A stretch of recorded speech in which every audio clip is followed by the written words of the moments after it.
But we've got to remember here that the ego, or the false me, is not the true I. It's not the true me. It is just totally false, and its whole belief system, its whole perception is manifested through fear. In other words, it's motivated by fear. You know, its mantra is seek and do not find. It's all unconscious. We're not even conscious of it, not until we begin to question its beliefs and its values. And it also sabotages us in relationships. It sabotages all of our relationships at different levels. And its fuel is judgment. I mean, yeah. It's an interesting thing, isn't it? It's not until you really look at it that you recognize that its goal is to make you unhappy. That's really what it's about. It's always judging, always comparing, always seeing the lack in self, always seeing that there's more to get, more to become, and so on. So you can never actually be happy with yourself here and now.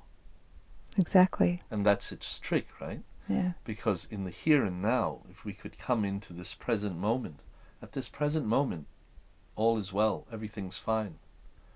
And there can't be any ego in the present moment. The ego is all about the future and the past. Grabbing stuff from the past to project into the future to make sure we don't replicate that again. You know, for example, if we were embarrassed publicly from, say, singing when we were a small child, well, the ego's voice is there saying, well, we'll never do that again. It'll make sure it limits us. But it doesn't use that word. It says, I'm here to protect you because I love you. It's a sneaky little bugger, isn't it? It sure is. And you mentioned sabotage. I mean, look at our relationship.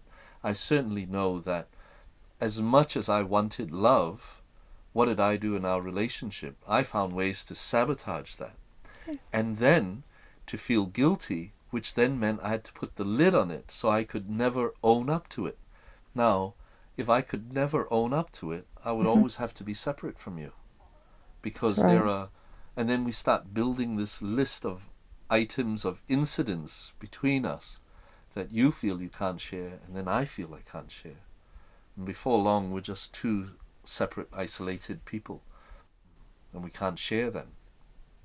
And if we can't share, we can't join, which is the last thing the ego wants, because it's in the joining of the two of us, right? In any two, what happens in that moment is that that distant remembering that we are one comes back. Exactly.